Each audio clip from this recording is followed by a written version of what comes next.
Flight 372 boarded quietly at San Diego International just before sunrise, the kind of early departure designed to move unnoticed. The terminal smelled of burnt coffee and disinfectant, and the windows were still black with night, reflecting tired faces back at themselves. Business travelers scrolled through emails. A young Marine in dress blues sat stiff-backed near the gate, hands folded, eyes forward. Families whispered. Everyone carried somewhere to be, and no one wanted delays. No one noticed the woman at first. She joined the line without rushing, without hesitating, dressed in plain gray slacks and a charcoal jacket that looked neither new nor old. No jewelry. No bag large enough to draw attention. Her boarding pass read 14A when the gate agent scanned it. The system lagged, just a heartbeat too long before chiming green. The agent frowned at the screen, then up at the woman. "Have a good flight," she said automatically. The woman nodded once and walked on. Inside the cabin, the air was cool and smelled faintly of recycled oxygen and fabric cleaner. Flight attendants smiled through rehearsed greetings. Overhead bins slammed shut. Somewhere near the back, a man argued quietly about seat assignments. None of it touched her. She moved with purpose but not urgency, as if the timing of everything around her had already been decided. Seat 14A was a window seat over the wing. She sat, buckled in, placed her hands on her thighs and stared straight ahead, not out the window, not at her phone, not at the safety card. She didn't read. She didn't listen to music. She didn't close her eyes. She waited. During pushback, when the engines rumbled awake and the aircraft shuddered like a living thing stretching its muscles, she didn't react. When the captain welcomed everyone aboard with a practiced cheerfulness, she didn't glance up. When the plane taxied and paused, waiting its turn on the runway, her breathing remained slow, measured, almost rehearsed. The woman beside her, a middle-aged consultant already typing furiously on a laptop, noticed after a while. "First time flying this early?" she asked with a tired smile. The woman in 14A didn't answer. The consultant tried again. "They say the turbulence over Arizona's rough today." Still nothing. Not rude, not dismissive, just absent. The consultant shrugged and turned back to her screen, unaware of the chill that crept up her spine. The aircraft accelerated down the runway, engines roaring, pressing everyone back into their seats. The city lights fell away, replaced by darkness and the faint silver of the Pacific. The seatbelt sign stayed on longer than usual, but no one complained. It was too early for that. As the plane climbed, the woman in 14A adjusted her posture slightly, rolling her shoulders once, like someone preparing for a long task. At cruising altitude, the cabin settled into its familiar rhythm, tray tables clacking, overhead lights dimming, the hush of shared isolation at 35,000 feet. Coffee was poured. Pretzels were handed out. A baby cried, then quieted. Still, the woman said nothing. She didn't eat. She didn't drink. When a flight attendant asked if she wanted anything, she met the woman's eyes briefly, just long enough to unsettle her, and shook her head once. The attendant walked away feeling watched. 30 minutes into the flight, the captain's voice returned, less casual now. "Ladies and gentlemen, we're making a minor course adjustment due to airspace congestion. Everything is completely routine. Please remain seated." Routine. The word rolled through the cabin like a sedative. Most passengers barely noticed the gentle bank to the left. The woman in 14A noticed. Her eyes shifted, not to the wing but to the ceiling, as if tracking something above the plane. Her jaw tightened. Her right hand curled slightly, thumb brushing the edge of her seatbelt clasp. Outside, far beyond the view of any passenger, radar operators at Nellis Air Force Base noticed the anomaly. Flight 372's transponder was broadcasting correctly, mostly, but its data stream carried a faint echo, a signal riding beneath the commercial frequency. Weak, old, almost invisible unless you knew where to look. A young technician frowned, ran the check again, and felt his stomach drop. "Sir," he said quietly to his supervisor, "I think you need to see this." In the cabin, turbulence rippled through the plane, sharper than expected. A few gasps, a nervous laugh. The seatbelt sign chimed back on. The woman in 14A closed her eyes for the first time. Not in fear, in recognition. The plane leveled out, but something felt off. The engine pitch shifted subtly, enough that seasoned travelers noticed without understanding why. The Marine in the aisle seat ahead glanced toward the wing, instincts prickling. Another announcement came, shorter this time. "Flight attendants, please take your seats." No explanation. No reassurance. The woman's eyes opened. She inhaled slowly through her nose, then exhaled as if grounding herself. Her gaze moved to the emergency exit row, then to the forward galley, then finally to the cockpit door. She listened, not to the sounds of the cabin, but to something beneath them. A rhythm, a pulse. A frequency. Over Nevada, 2 F-16s roared off the runway, afterburners igniting the desert air. Their pilots had been briefed in under 30 seconds. Unidentified signal, commercial aircraft, possible system compromise. Escort identify, prepare for escalation. Inside Flight 372, no one knew any of this yet. They only felt the next turn, harder than before. Coffee spilled, a woman yelped, someone swore under their breath. The woman in 14A reached out and gripped the armrest. Not to steady herself. To confirm something. The consultant beside her finally snapped. "Okay, seriously," she said, forcing a laugh. "You're making me nervous. Do you know something we do?" The woman didn't look at her. Her eyes were locked on the cockpit door now, unblinking. Minutes later, sunlight flashed across the cabin as two shadows slid past the windows. Sleek, angular, unmistakable. Fighter jets. A murmur swept through the plane. Phones were lifted. Gasps turned into questions. "Is that normal? Why are they so close?" The Marine leaned forward, heart pounding. In the cockpit, the captain's hands tightened on the controls as a calm, professional voice crackled through the radio. "Commercial aircraft, Flight 372, this is U.S. Air Force escort. State your intentions and confirm your flight path." The cabin went silent. In seat 14A, the woman closed her eyes once more. Then, for the first time since boarding, she spoke, so softly that only she could hear it. "They found me." And as the captain opened his mouth to respond, a faint, razor-clean tone bled through the cockpit speakers, one that hadn't been used in decades and shouldn't have existed at all.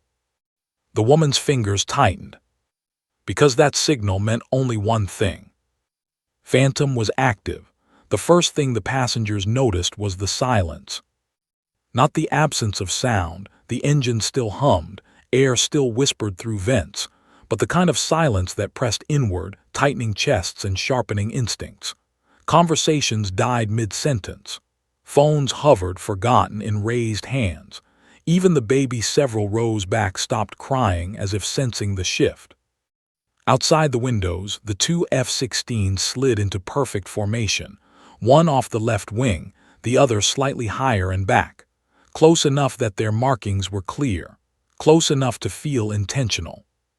Too close. The consultant beside the woman in 14A swallowed hard. "That's not normal, right?" No one answered her. Up front, the cockpit felt suddenly too small. The captain adjusted his headset, forcing his voice to remain steady as he responded. "U.S. Air Force escort, this is Flight 372. We are a scheduled commercial flight en route to Chicago, squawking assigned code, maintaining assigned altitude." There was a pause, longer than radio etiquette allowed. Then, Flight 372, acknowledge receipt of advisory and prepare to follow instructions. The co-pilot glanced sideways. That didn't sound routine. The captain didn't reply.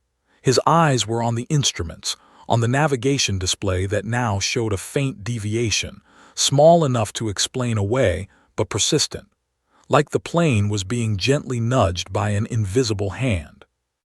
In the cabin, a flight attendant stood, then hesitated, unsure whether protocol even applied anymore. She opened her mouth to speak and stopped when the plane banked again, sharper this time. Gasps erupted, a man shouted, someone laughed nervously.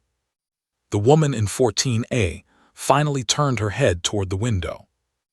The F-16 pilot was visible through the canopy, helmet gleaming, visor opaque. For a fraction of a second their gazes aligned, not eyes exactly, but awareness. Recognition flickered through her chest like a spark jumping a gap. She hadn't expected them this fast. She hadn't expected them at all. The phantom signal pulsed again, so faint most systems ignored it, but she felt it like pressure behind her eyes. Someone was pinging old bones, waking something that had been buried with intent. Her jaw tightened. The consultant leaned closer now, voice shaking. "You're not scared. Why aren't you scared?" The woman didn't answer. Instead, she unbuckled her seatbelt. The soft click sounded impossibly loud. The consultant recoiled. Hey, you're supposed to stay seated." A nearby passenger turned. "Sit down." The flight attendant saw it then. "Ma'am, please." But the woman was already standing. She moved into the aisle with controlled precision, knees flexing slightly to compensate for turbulence, one hand brushing seatbacks not for support but for balance. Her eyes were half-lidded, listening inward, tracking data no screen displayed.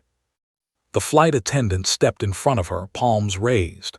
"Ma'am, you need to return to your seat immediately." The woman stopped, looked at her. Not cold, not angry, just assessing. "You should sit down," the woman said quietly. "It's about to get worse." The attendant froze. Something in the tone, flat, certain, cut through training and instinct alike. Before she could respond, the cabin lights flickered. Once, twice. A ripple of fear surged through the passengers. "What's happening? Are we under attack? My phone isn't working." Up front, the co-pilot cursed as one of the communication channels filled with static. Then another. Backup systems kicked in automatically, but a delay, barely measurable, made his pulse spike. "That's not normal interference," he said. The captain nodded slowly. "No, it's not." Outside, the lead F-16 pilot adjusted his position, fingers tightening on the stick.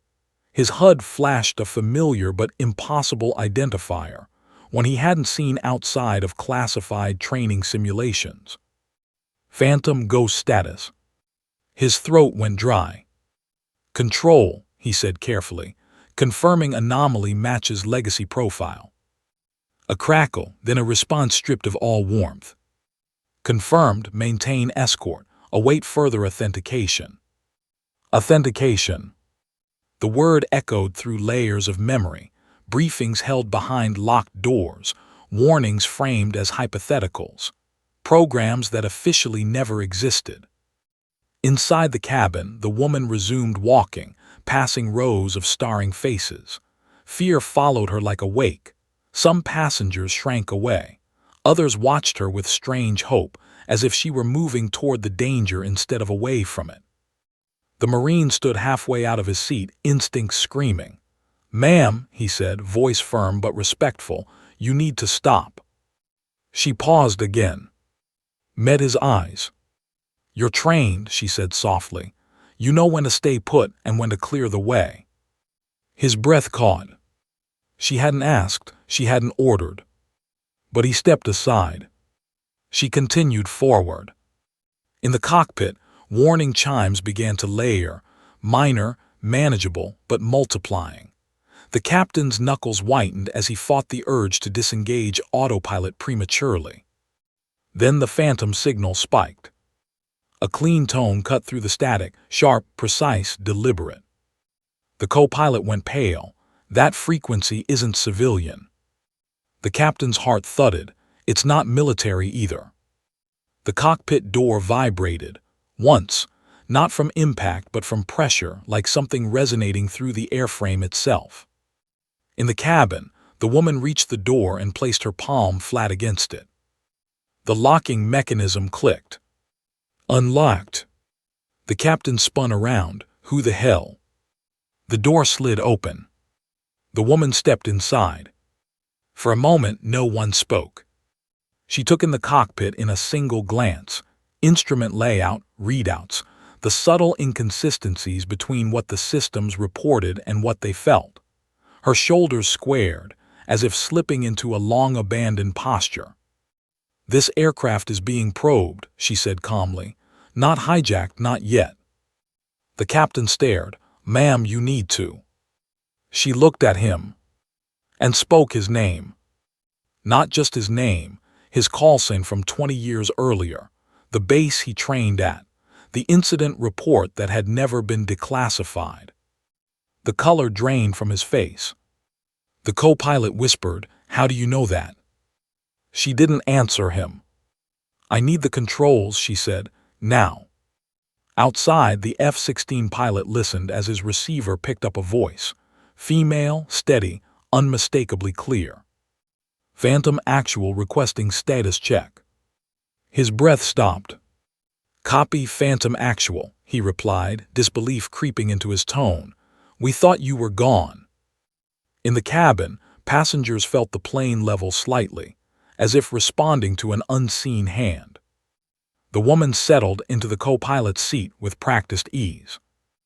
And somewhere deep beneath layers of forgotten code, something old and dangerous finished waking up.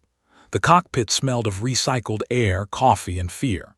The captain's hands hovered over the controls, stiff, almost trembling, as the woman slid into the co-pilot's seat like she'd been there 1,000 times before.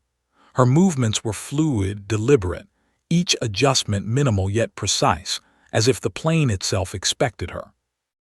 Outside, the F-16s held formation, their engines a constant roar that seemed to sync with the plane's subtle vibrations.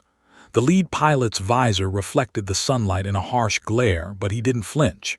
He could feel it, the same pulse the woman felt. Phantom wasn't just a call sign. Phantom was a presence, a signal, a ghost buried in decades of secret military frequency codes. The first tone came seconds later, sharp, deliberate, cutting cleanly through the cockpit speakers. It wasn't static. It wasn't interference. It was a pattern, a series of 3 short pulses followed by a long one. "Sir," the co-pilot whispered, that's not a civilian frequency, not even military standard. This is legacy." The captain swallowed. Legacy. He didn't want to know. The woman's eyes narrowed. She leaned forward slightly, listening, fingers hovering over the console like she could touch the signal out of the air. The tone repeated, unchanging. She pressed a palm briefly against the panel between them. Nothing happened, yet the cockpit seemed to hum under her touch, as if she were completing a circuit no one else could see. "Do you know this?" the captain asked cautiously. She didn't answer immediately.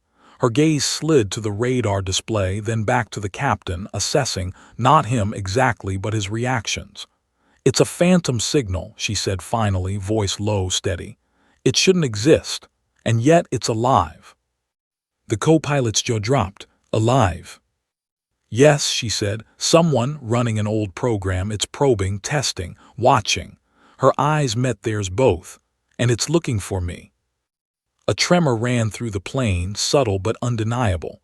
The cabin lights flickered. Passengers shifted, some murmuring. No one knew exactly why, but the unease spread like wildfire.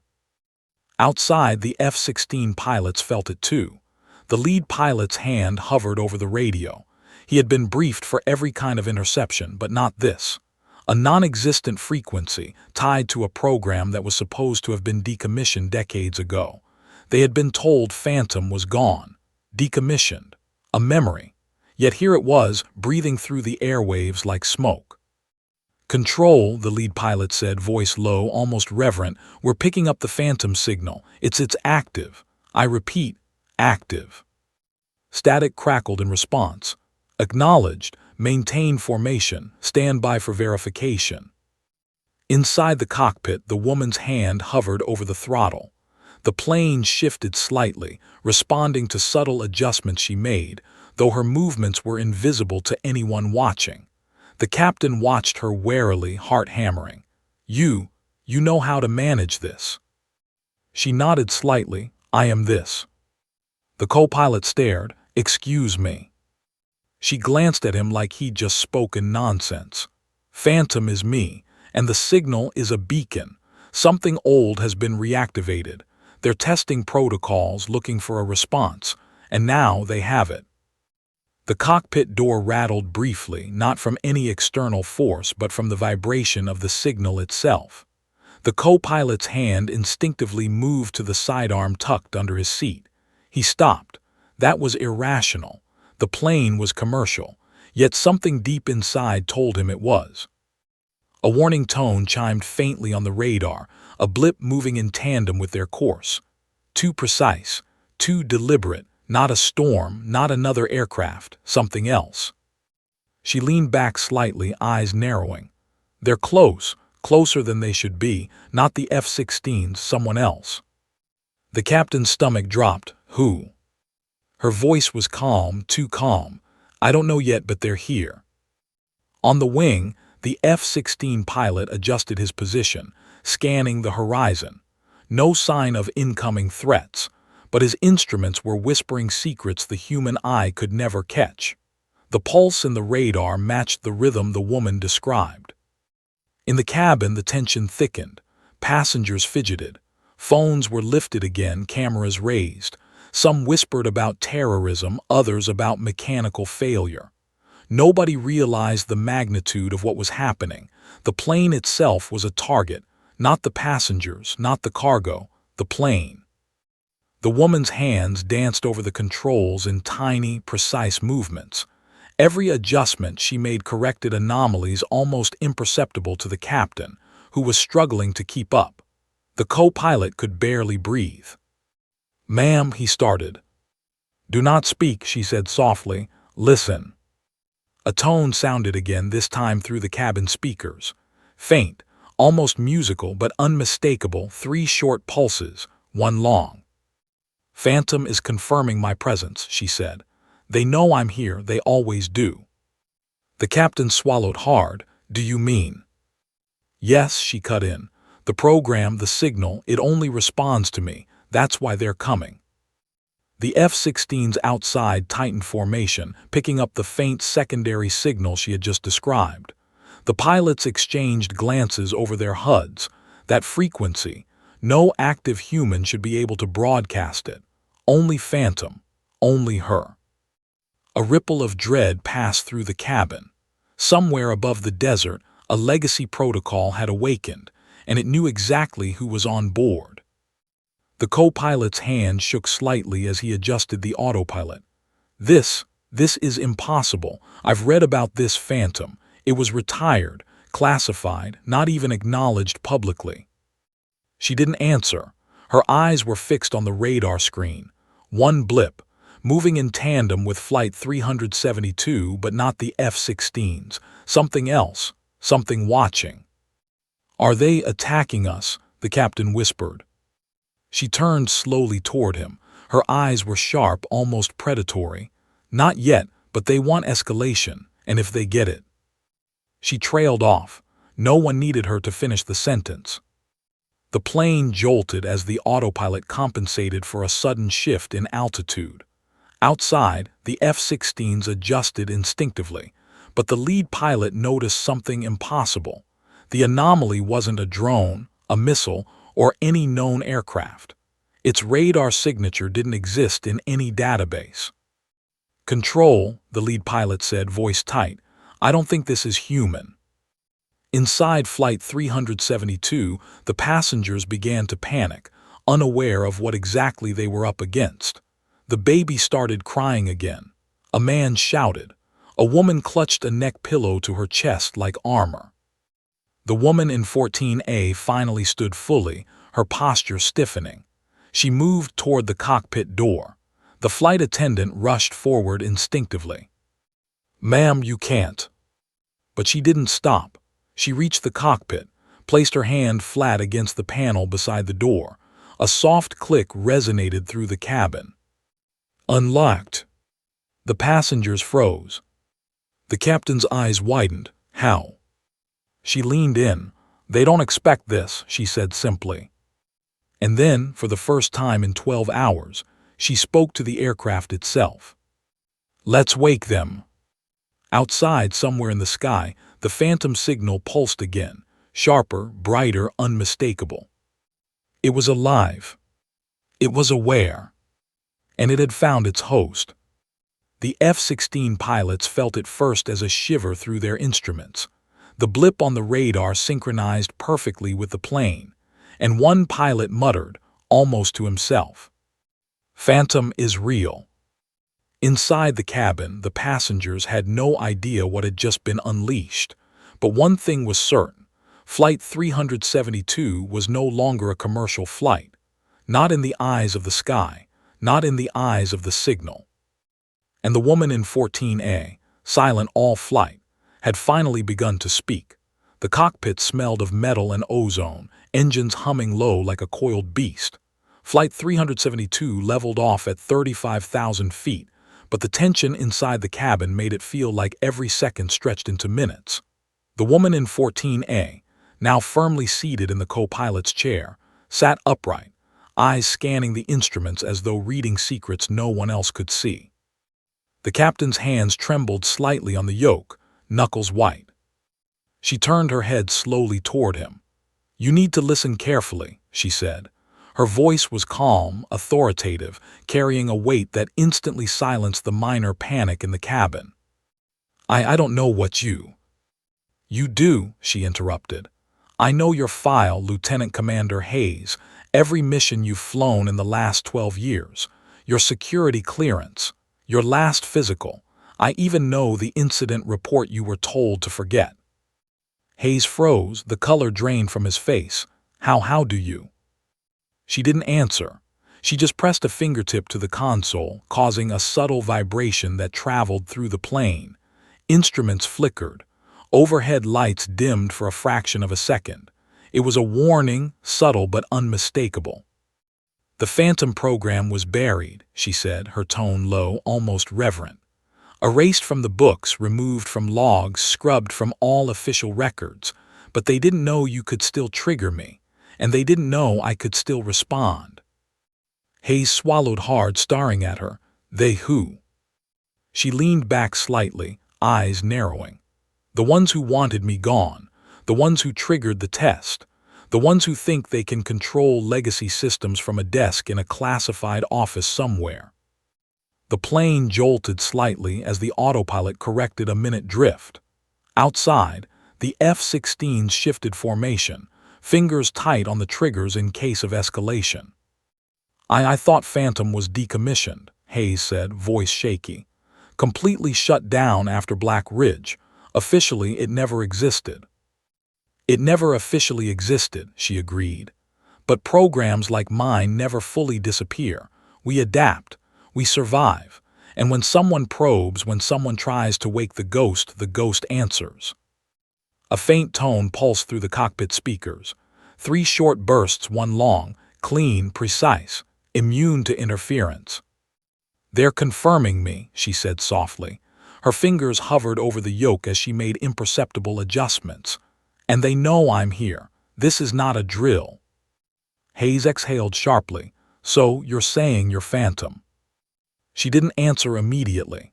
Her gaze swept the cabin, resting for a heartbeat on the passengers' anxious faces, then returned to him. "Yes," she said finally.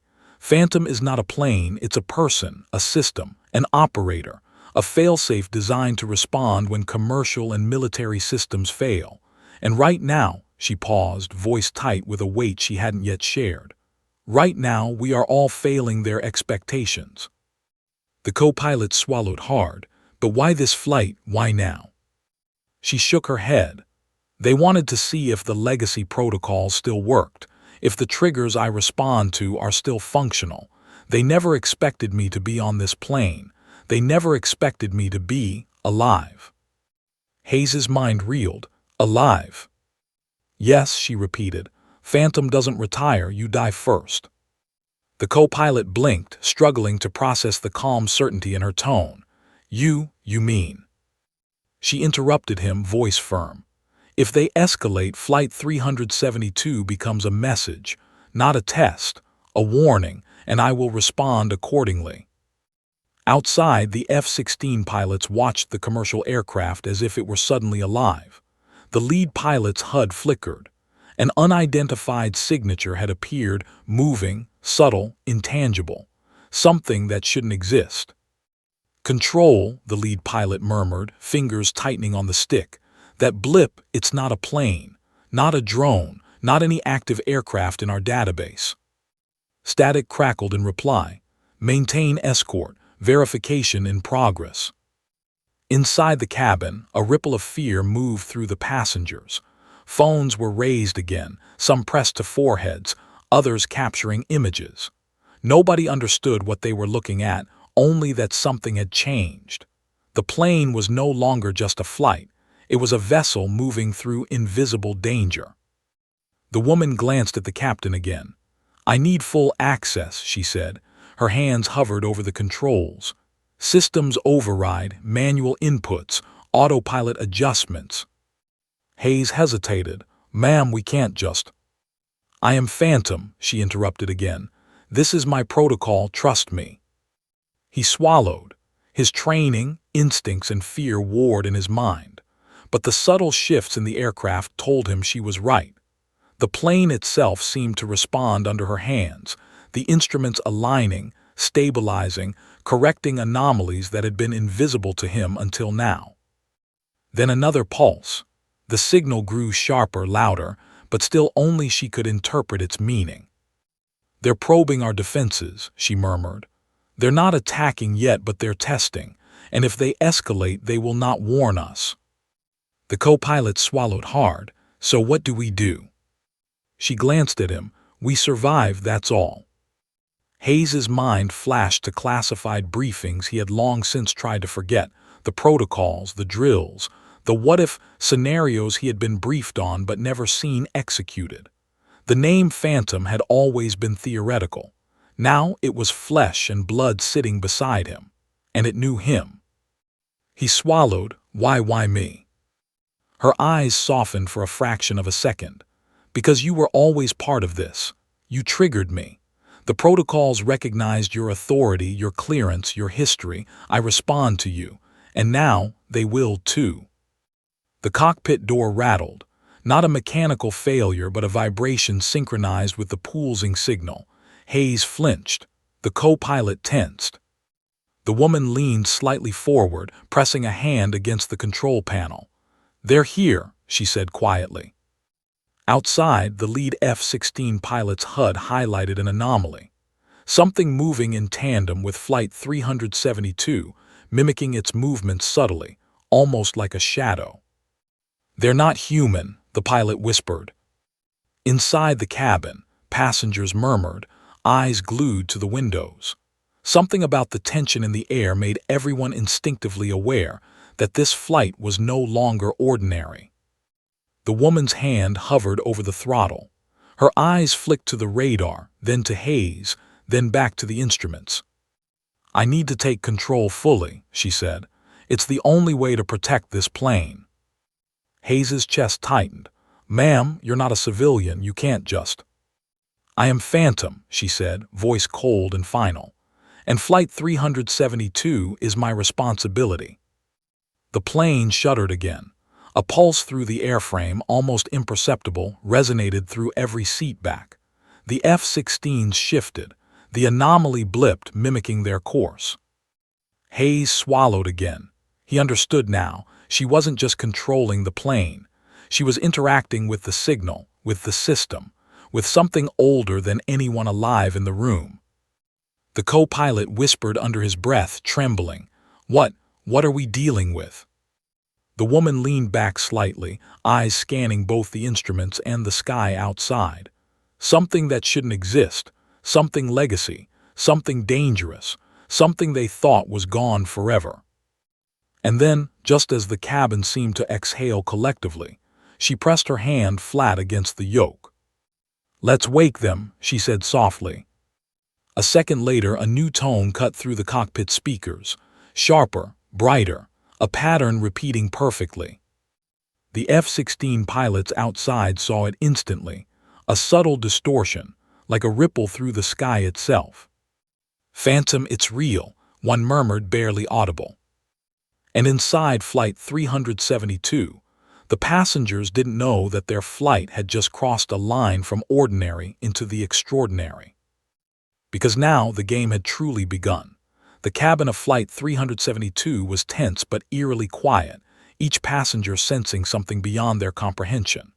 The hum of the engines no longer felt ordinary. Every vibration through the fuselage was a message, subtle, calculated, almost alive. The woman in 14A, now fully in the co-pilot seat, did not speak, but the way her fingers hovered over the controls made it clear. She was not a passenger, and this was no routine flight. The captain glanced at her, heart hammering. "Ma'am, we're still on schedule, right?" he asked nervously, though the words sounded absurd even to him. She didn't respond immediately.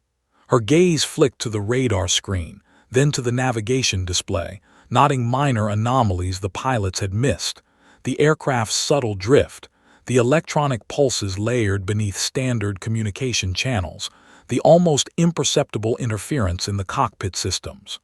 Her jaw tightened. "They're testing us," she said finally, voice calm but firm. "Legacy protocols, obsolete programs. Someone is trying to see if the old system still functions, and they triggered me." The co-pilot's hand trembled slightly over the throttle. "Triggered you?" "Yes," she said. "I am Phantom, and this plane is the test." Outside, the two F-16s flanked Flight 372, their afterburners glowing in the morning sun over the Nevada desert. The lead pilot adjusted formation, eyes scanning the horizon. The anomaly, a faint but distinct signal, had appeared on his radar. It mimicked the plane's movements in a way that defied explanation. "Control," he whispered, voice tense. "This isn't just a plane, the blip, it's responding." Static crackled. "Maintain escort. Verification is in progress." The woman's hands moved subtly over the yoke, making micro-adjustments imperceptible to the untrained eye. The plane responded as if guided by intuition. The autopilot indicators flickered, then stabilized perfectly. "They're probing our defenses," she murmured. "Not yet attacking, but they're evaluating. If they escalate, Flight 372 becomes a message, and I am the response." The captain's chest tightened. "A message from who?" Her eyes scanned the cabin and then back to the controls. "From those who never wanted me alive, the program, the legacy, the ones who thought Phantom could be buried." A subtle vibration ran through the aircraft. The pulse, the signal, was growing stronger, synchronized with the anomalous radar blip outside. It was no longer a ghost in the wires. It was active, aware, and waiting for a reaction. "Stand by," she said to the captain, eyes narrowing. "We're going to wake them fully." The co-pilot swallowed hard. "Wake them who?" "Legacy enforcement," she said softly, "and they've underestimated me." Suddenly, the autopilot disengaged for a fraction of a second. The plane shuddered, passengers gasping as the wings tilted unnaturally. But the woman's hands corrected instantly. The aircraft leveled, engines humming steadily once more. Outside, the lead F-16 pilot felt the air shift, instruments reacting to something unseen. He leaned closer to his HUD. The anomaly, the blip, synchronized perfectly with Flight 372's movements. "This isn't just a plane," he muttered. "It's controlled." Inside, the cabin lights flickered again. Passengers clutched armrests, some whispering prayers. The baby in the back screamed. The woman's voice cut through, calm and commanding. "Everyone remain seated. No one moves until instructed." Her hands danced over the throttle, the yoke, the rudder controls, each movement small but precise. Within seconds, the plane corrected minor anomalies, each imperceptible adjustment stabilizing the flight. She wasn't just controlling the plane, she was communicating with the signal itself, coaxing it, managing it, asserting dominance over it. The F-16 pilots outside were silent, watching the impossible unfold. "Lead," one whispered. "Do you see that? She's interacting with it." The lead pilot's visor reflected the sun as he nodded subtly. "I see it. Phantom is real." Inside the cockpit, the woman's eyes scanned the instruments. Her hands moved with practiced precision, each adjustment neutralizing interference from the phantom signal pulsing through the aircraft. She was not panicked. She was alive, alert, in control. "Phantom actual," the lead F-16 pilot transmitted, voice low and incredulous. "We thought you were gone." She didn't look up. Her fingers moved over the controls with perfect timing, adjusting the plane's course to compensate for subtle electronic disruptions. Then, finally, she responded. "I was," she said softly, almost a whisper. But not for long. They underestimated what survives in the shadows, and they're about to learn again. The anomaly blip outside shifted slightly, responding almost in real time to her corrections. The lead F-16 pilot's mouth went dry. His wingman's jaw tightened. This was no drone, no remote aircraft. It was responding to her directly, perfectly, unnaturally. In the cabin, passengers were unaware of the complexity behind every subtle movement of the aircraft. They only felt the tension, the strange sense of danger, and the calmness emanating from the woman beside the captain. "Flight attendants, remain calm. Keep everyone seated," she instructed softly. Her voice carried authority beyond words, grounding the crew and passengers alike. The co-pilot whispered under his breath, voice trembling, "She's controlling it. She's really controlling it." "Yes," she murmured. "The plane is the medium, the signal is the message, and I am the operator." The aircraft jolted slightly again, a minor turbulence that none of the instruments could fully explain. Outside, the F-16s maintained formation, ready to intervene, but unsure what intervention could mean against something that didn't follow known rules. She leaned back slightly, scanning the radar and navigation systems with a calculated eye.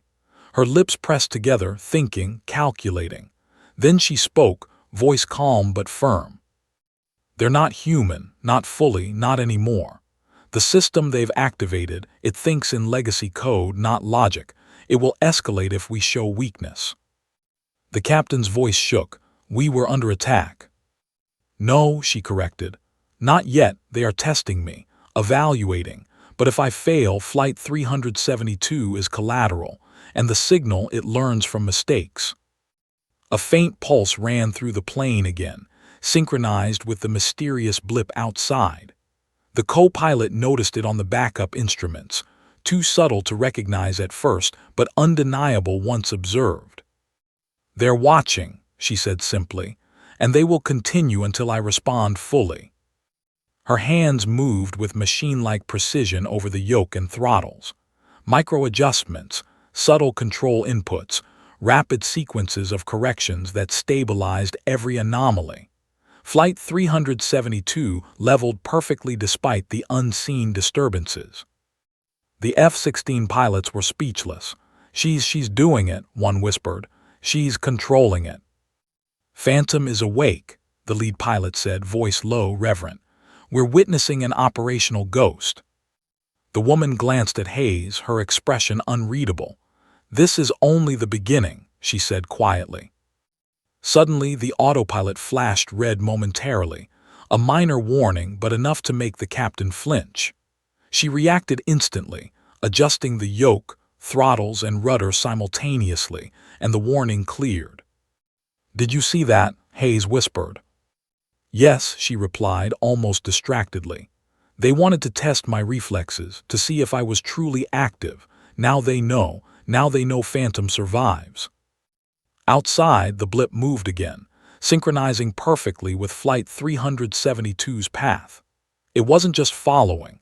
They were in a high-stakes dance, two entities communicating without words, exchanging commands and responses in ways no human could fully understand. In the cabin, a child clutched a stuffed animal. The mother's hands shook.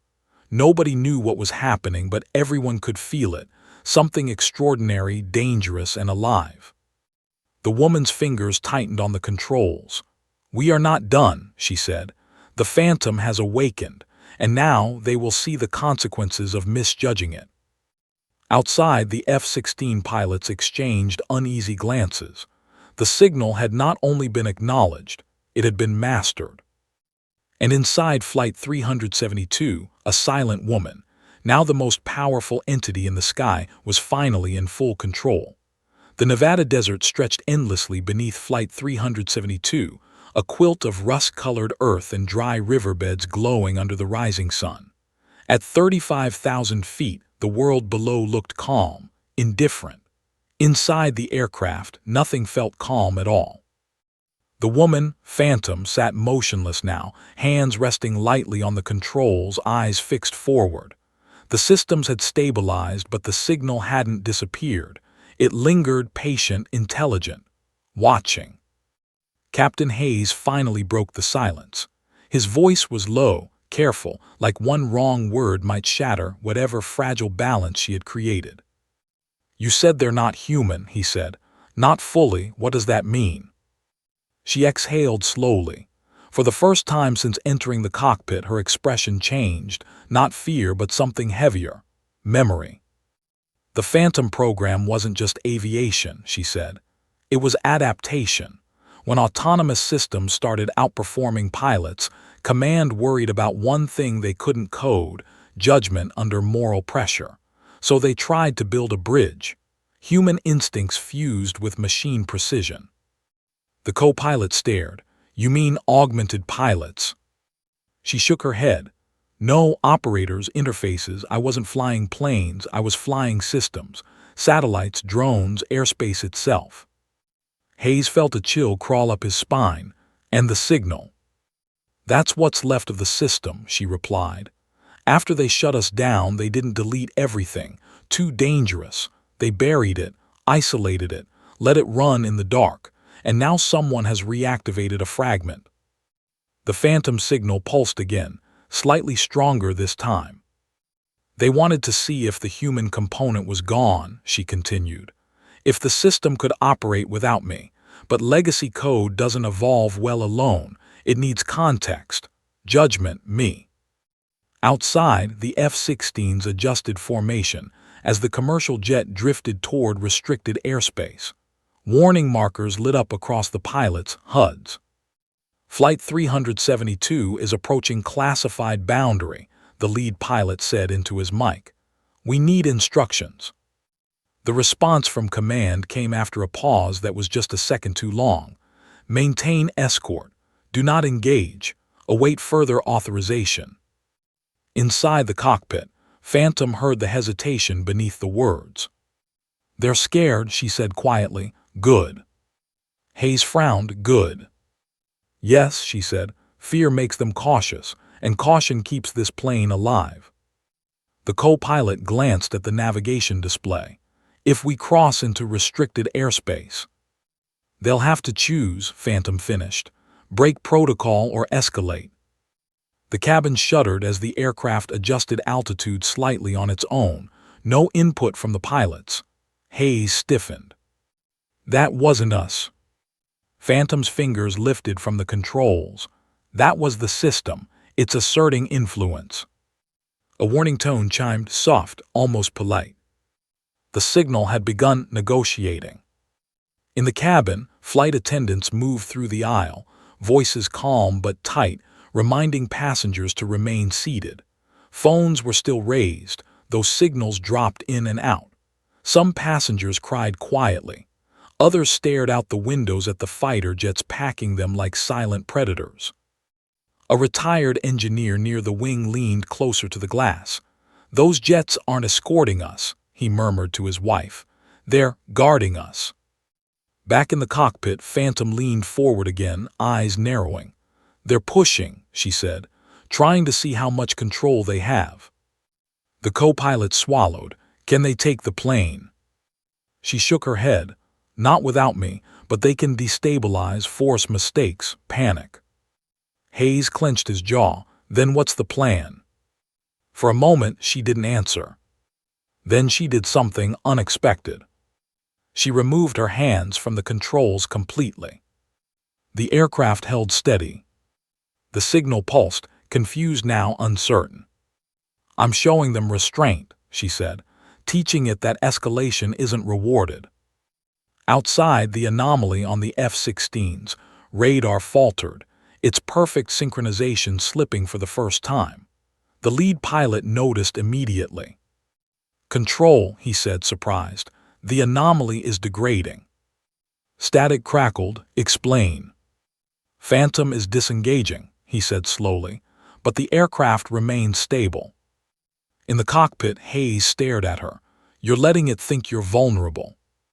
She nodded. Every system tests weakness. It's how they learn.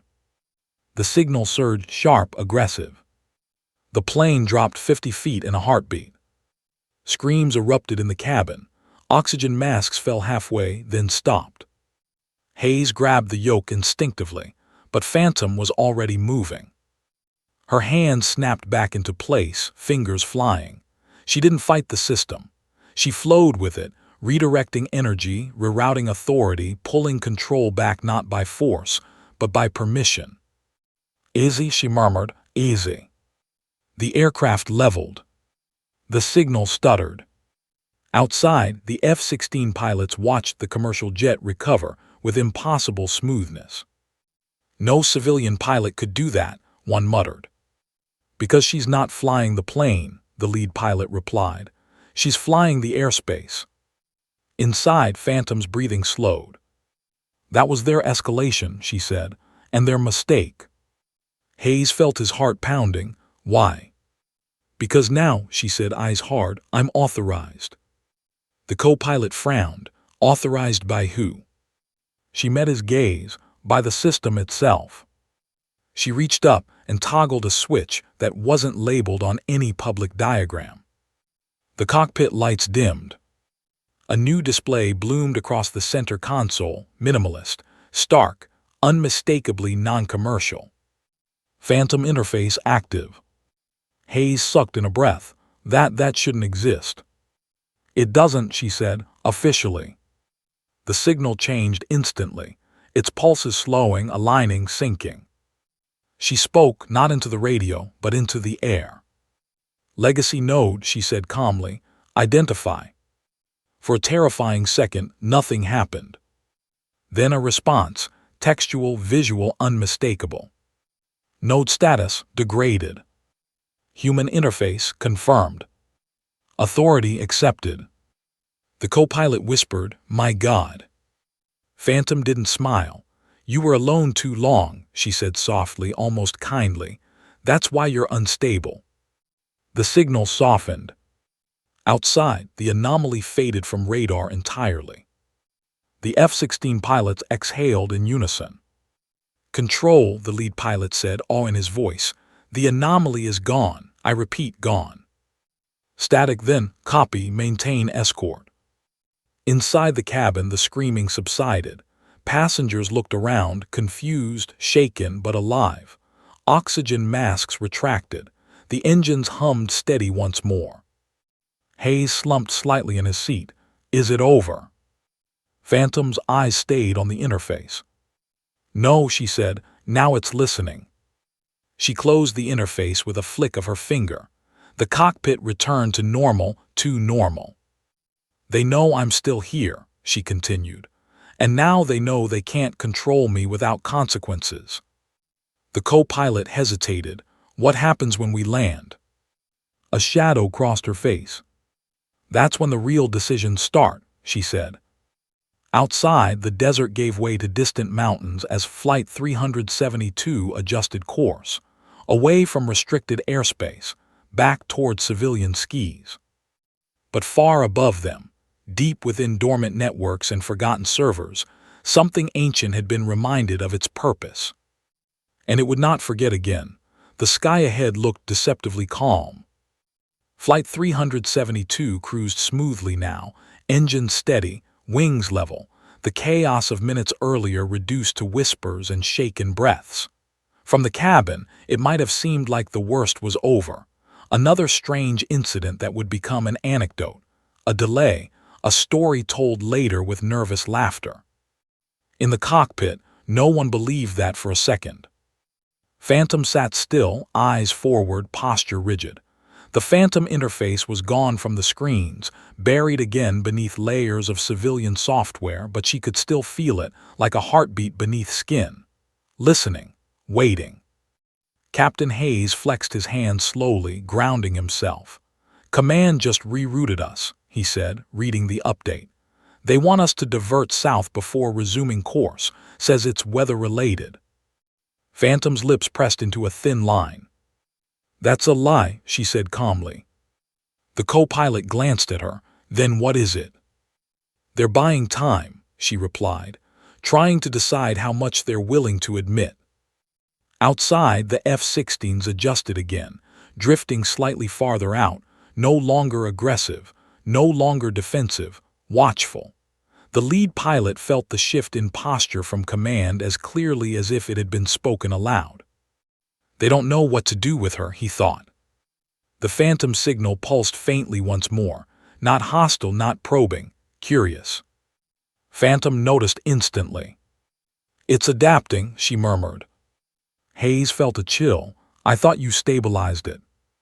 "I did," she said, "but stabilization isn't silence, it's attention." The cabin intercom chimed softly as the lead flight attendant called the cockpit. Her voice was professional, but the strain imagined itself between words. "Captain, passengers are asking questions. Phones aren't connecting properly, and people are filming the jets." Hayes exhaled. "Tell them we encountered a navigation anomaly. Everything's under control." Phantom added quietly, "Tell them we're safe. That part is true." The call ended. For a long moment, only the engine spoke. Then the Phantom signal surged, stronger than before. Not violent. Demanding. The plane shuddered once, not enough to alarm passengers, but enough to register in every instrument at once. Hayes stiffened. "That wasn't turbulence." "No," Phantom said, "that was a question." The co-pilot frowned. "A question?" "Yes," she said, "it's asking who's in charge." Outside, the lead F-16 pilot saw the commercial jet dip, then stabilize instantly. His HUD flickered with an advisory warning. No threat, but no explanation either. "Control," he said, voice tight. "We're seeing system fluctuations again." The reply came immediately this time, too immediate. "Maintain position. Do not engage. If Phantom escalates, you are authorized to intervene." Authorized. The word sat heavy in his chest. Intervene how? He wondered, against what? Inside the cockpit, Phantom's jaw tightened.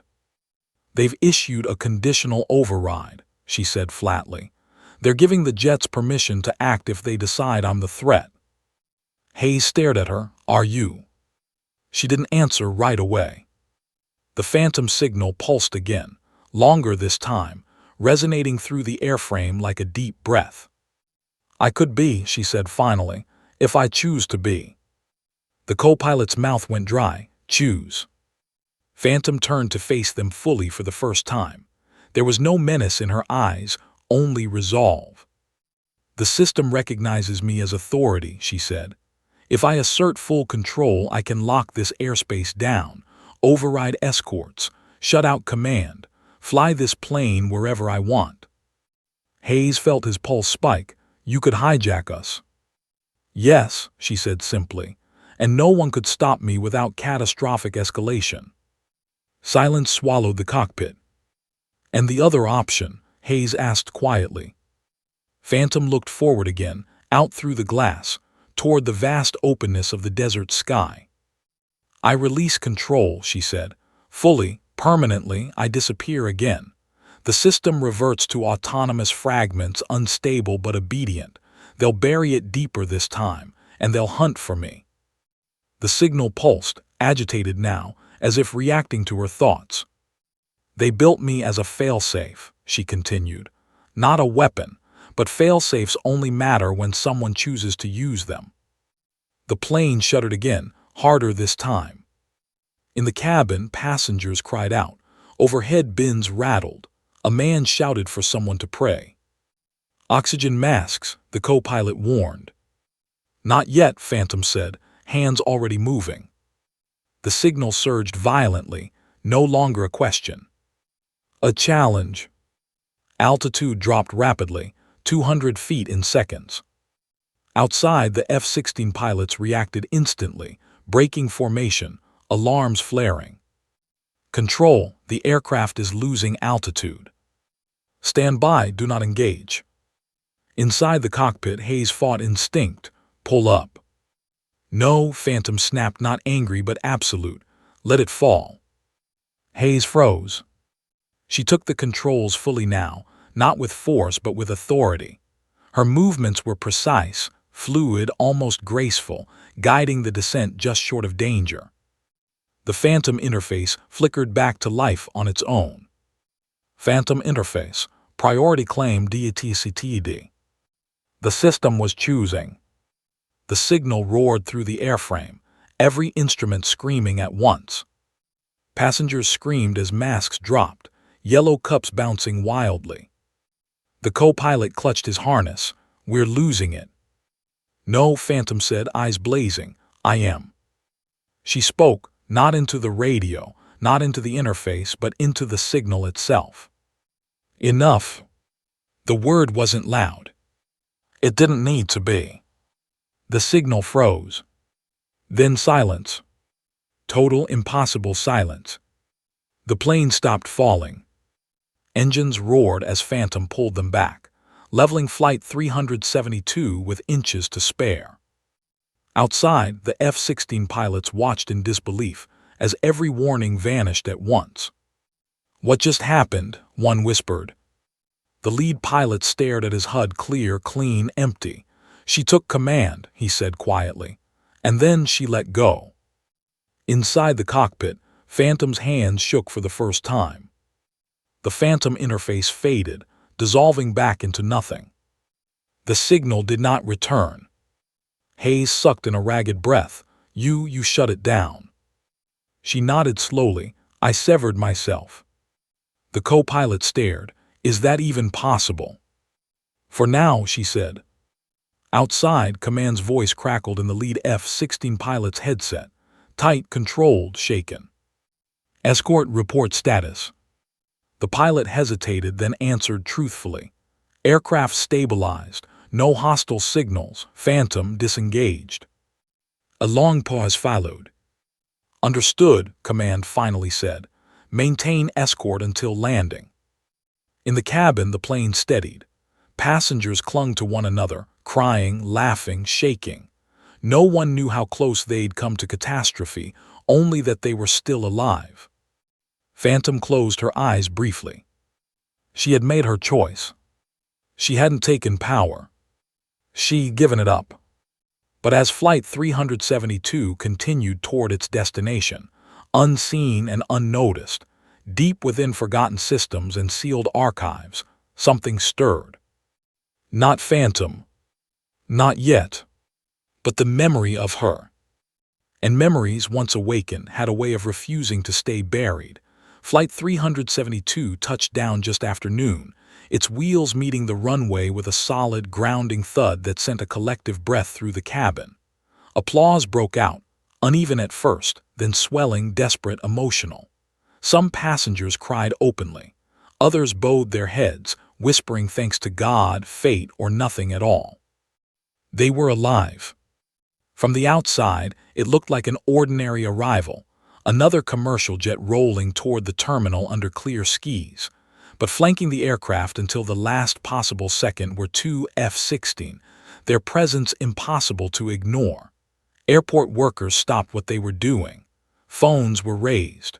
Rumors began spreading before the engines even powered down.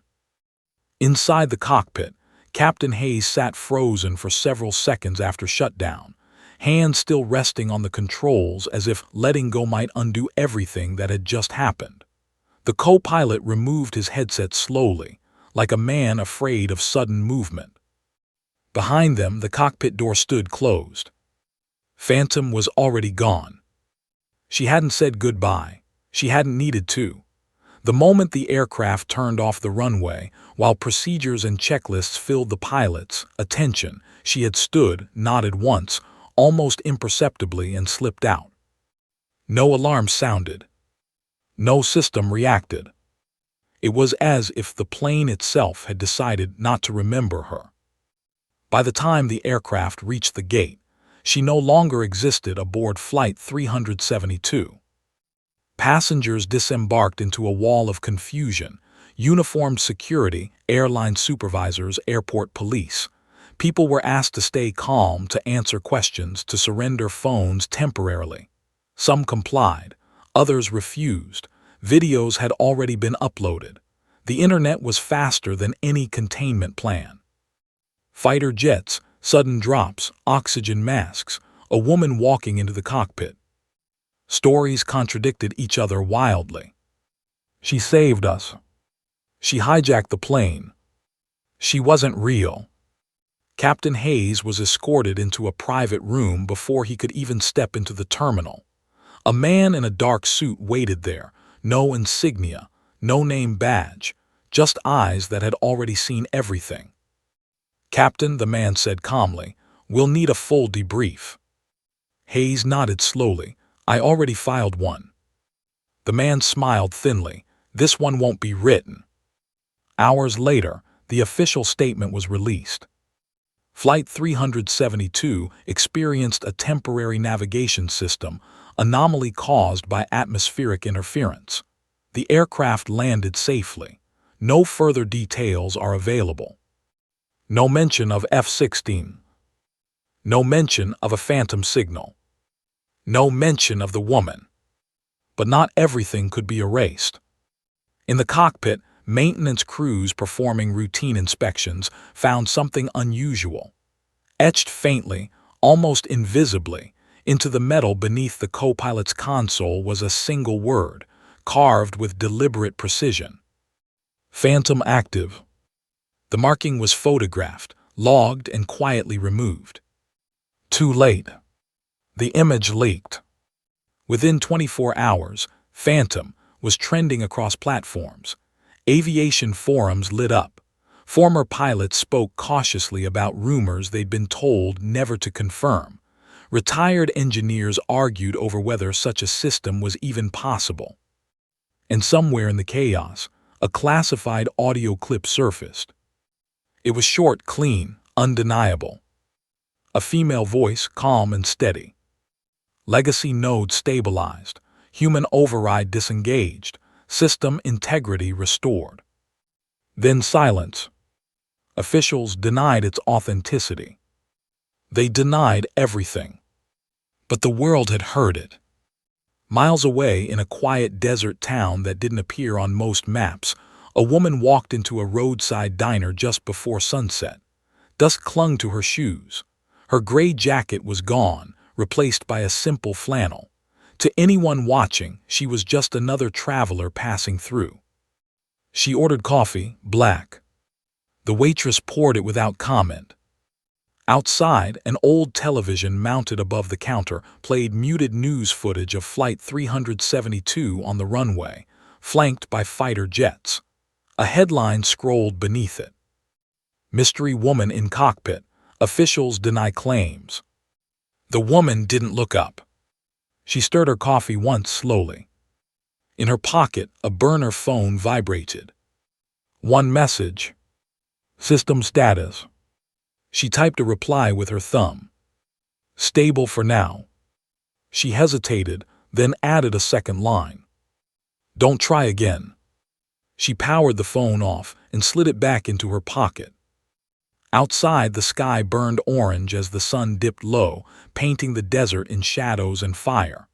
The world moved on quickly, news cycles shifted, attention faded, certainty dissolved. But deep beneath secure facilities and forgotten archives, Systems that had been dormant for decades ran diagnostics they had never run before. They remembered. Somewhere buried code logged a final entry. Human interface offline. FAILSAFE preserved. Status waiting. The Phantom had not taken power. She had chosen restraint. But restraint, like silence, was never permanent. As night fell, the woman finished her coffee, paid in cash, and stepped back onto the road. She didn't look back at the diner or the television or the story already becoming legend. She walked forward, untracked, unnamed, unacknowledged. A ghost to the world. A safeguard to the sky. And somewhere far above, in the quiet between signals, the air itself seemed to listen. Because if the Phantom was ever needed again, she would hear the call.